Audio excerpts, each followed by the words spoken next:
Now, are you planning to get pregnant and you're wondering how the pregnancy journey will be like? Or are you even pregnant and you're not sure what to expect?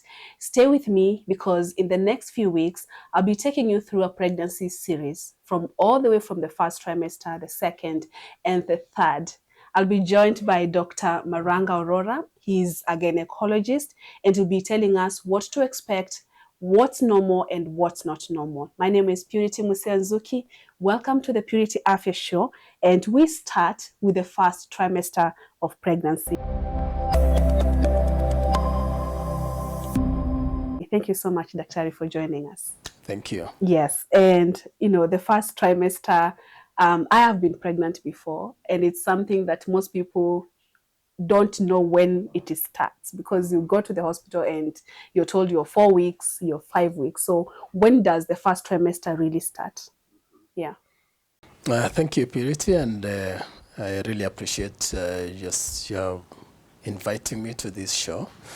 Very, very engaging and educative to the public. Now, you asked about the first trimester. The first trimester basically starts from conception to around 12 weeks, sometimes up to 14 weeks, because that's when the symptoms actually start waning off. From 12, 14 weeks, that is when the first trimester symptoms will start going down. So it's from conception. And one would generally know that they are pregnant when they miss their period. Or sometimes some women may be so sensitive, they may even start having symptoms even before they miss their period. Yeah, like my case, I had symptoms before I had missed. So if, for example, you experience symptoms before you miss your period, and most of the time, will the test still show that you're pregnant, the normal urine test, or what tests can really confirm? If I suspect I'm pregnant, but then I've still not missed the period, how do I confirm that indeed I am pregnant? Because it's important for a woman to know. Yeah, you've talked about the tests. There are actually two types of tests. There is the urine test. Urine test, most of the time, is not as sensitive. So unless somebody has missed a period, it may not show anything. It may be negative. What is more accurate is the blood test. So usually we'll check the actual hormone of pregnancy, which we call beta-HCG. HCG is just an abbreviation of human chorionic gonadotrophin, which is basically the hormone of pregnancy. So that one is very accurate, the blood test. So even when somebody has not missed their period, that will actually be positive. The urine test generally becomes positive after after a woman has missed their period. That's because their level, they're more sensitive when the levels of this hormone is high. So what are some of these symptoms that even before I miss my period, I can look out for and say, I think I could be pregnant?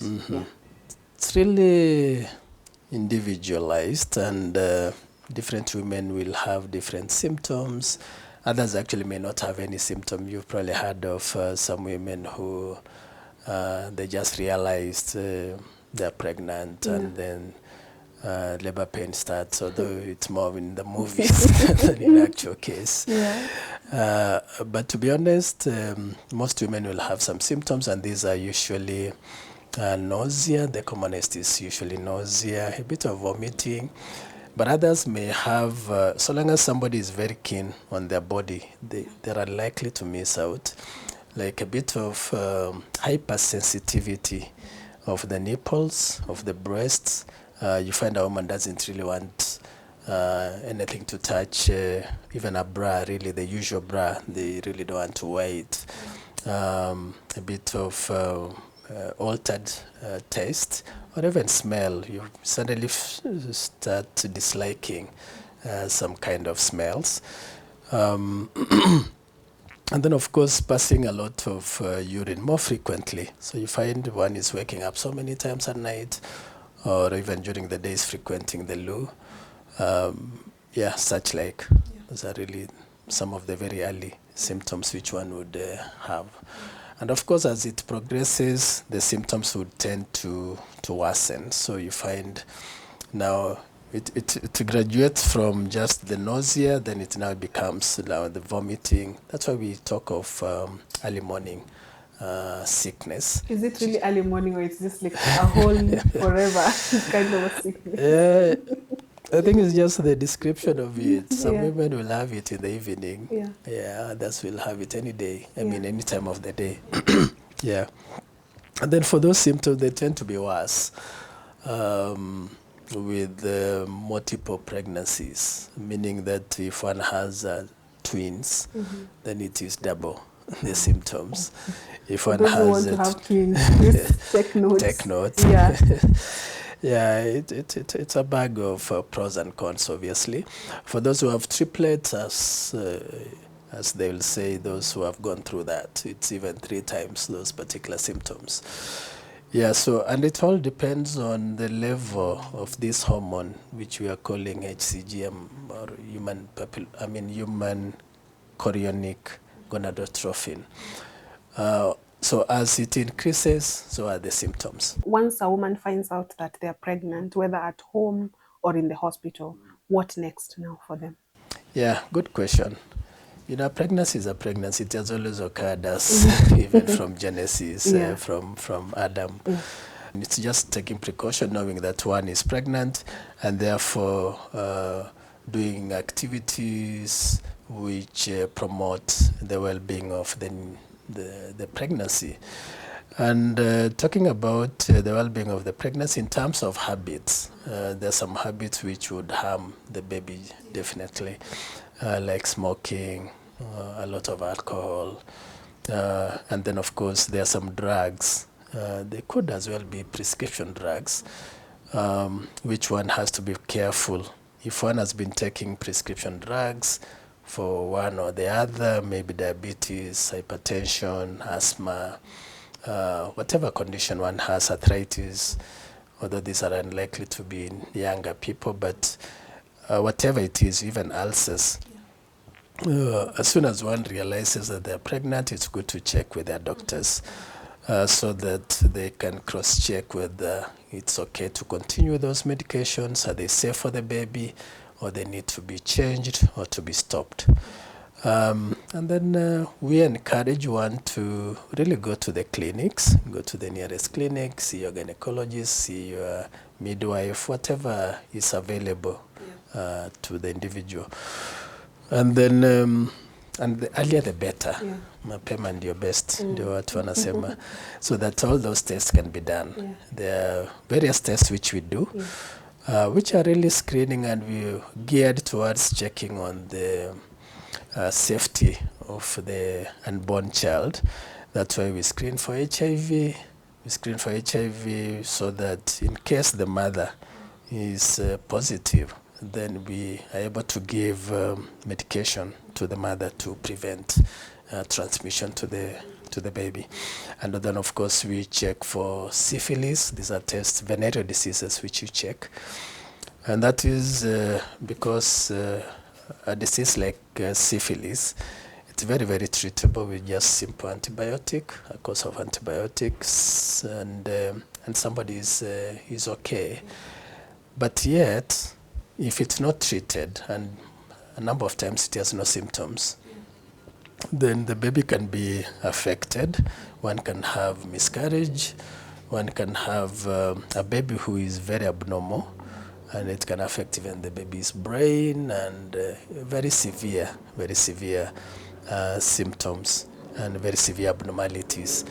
And yet it's a very curable disease. So that's why one is advised to go to the hospital for checkup and treated to protect the baby. And then of course we also check for the blood group. We check for the blood group of the mother, because some certain blood groups, depending also on their partners, can actually cause a problem to the baby. I'm talking about rhesus factor. The mothers watching us today, they probably know about that. The rhesus factor. The rhesus factor, you find very few people in the population have it. So for those who are rhesus negative, which is generally like 5% of the population. So their partners are likely to be rhesus positive, and therefore their babies are likely to be rhesus positive. So you find the baby has a very challenging environment while they're in the mother's womb, and they're likely to have miscarriages. So once we know that a mother has a blood group which is requires attention, there are some injections we give to protect the pregnancy. And of course, the other test we do is hemoglobin. Hemoglobin is basically to check the blood level so that as the baby grows and they're sharing the same blood with the mother, it's likely to go down, and we need to boost it. So we advise the mother on how to boost that as it goes.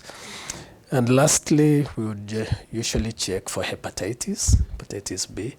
That one can be also sexually transmitted, and it can also be transmitted to the baby. So in those situations, then there's a way in which we manage the mother and the newborn to protect them from hepatitis. Hepatitis does cause liver issues and sometimes can cause liver cancer. So those are the tests which we do. Yeah. Yeah. All right. That's quite intense. So maybe you can also take us through what are some of the things that, especially foods, that women should avoid during the first trimester. Again, combine that with why are miscarriages so common during the first trimester of pregnancy. Yeah. Good question, which we are usually asked most of the time about the diet, what to eat and what not to eat. Usually what we advise mothers is just eat everything. And remember, there's usually nausea and vomiting. So even if you are told eat everything, you're unlikely to eat everything. You'll keep on picking and choosing. But the reason why we say that eat everything is because we know you are having nausea, you'll likely have vomiting, and we don't want you to starve. So you eat what, and that's the advice we give. You eat what you want and what's available and what you're able to retain. So long as you're not smoking, you're not taking alcohol, whatever other edible food is okay for the baby, and especially for the mother. So we can't say don't eat this, don't eat that. Yeah. But what we do stress about in pregnancy, just like in general health, is if one is able to take a lot of fluids. So whether it is plain water, whether it is sweetened water, sour water, whether it's uji, tea, whatever, milk, fluids, so that one is not dehydrated. Then number two, we stress on vegetables. You find that during pregnancy, it tends to promote constipation. So most mothers will tell you actually during pregnancy, constipation is common. So a lot of vegetables, they help apart from just the general improving immunity and all that. They also help in terms of preventing constipation. They're good roughage. And then lastly, we would advise plenty of fruits because of vitamins and minerals which are required during pregnancy. Apart from that, is basically want to look at having a normal, balanced diet, depending on where one comes from. Of course, if one comes from Western Kenya, they like ugali.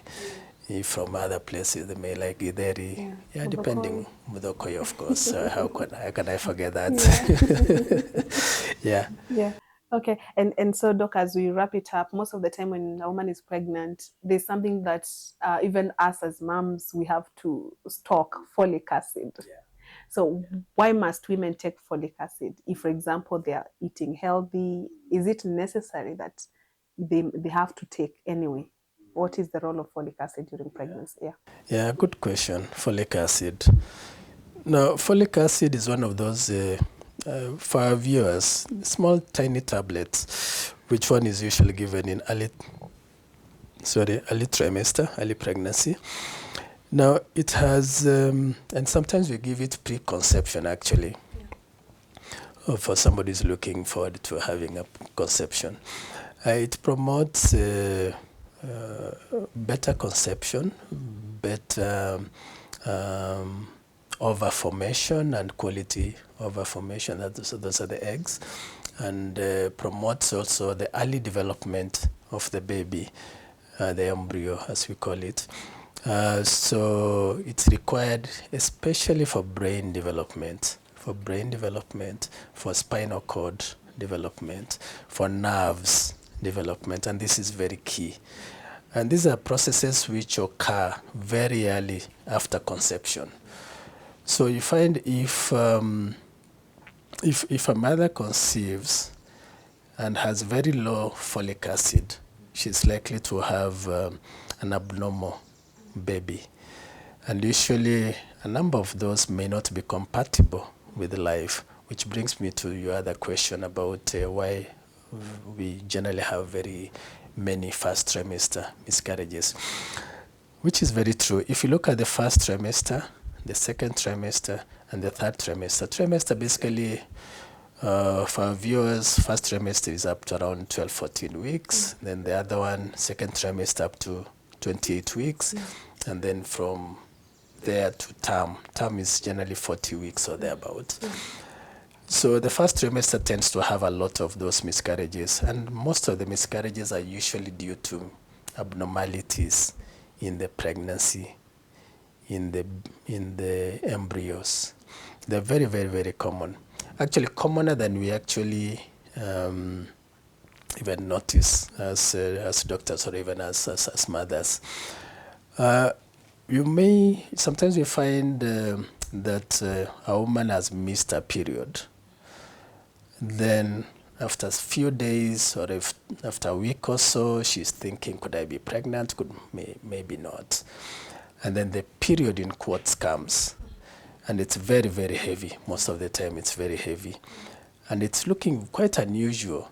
But because one had not done a pregnancy test, you're like, oh, maybe it's just the period which got delayed and it has now come. But in essence, a number of times it's actually a miscarriage which came, and it was unnoticed. So back to your question, yes, first trimester we have a lot of miscarriages. Most of the time it's because of abnormal, almost 50% of the times, abnormal formation, which could be due to abnormal end of the egg, either the egg or the sperm. Either of them might be abnormal, or they may be normal. But then the formation, the union becomes abnormal during the early development. All right. Thank you so much, Dr. So that brings us to the end of this conversation about the first trimester of pregnancy. But don't go anywhere, because on our next episode, that's next week on Thursday, we talk about the second trimester. It's commonly known as the honeymoon of pregnancy. We find out what happens and why it's referred to as the honeymoon during pregnancy. So don't go too far. Remember to subscribe, like, and comment, and I'll see you on the next one. I am 𝗘𝐅𝗽𝗻𝐺𝐿𝐴𝐵𝐿𝐻.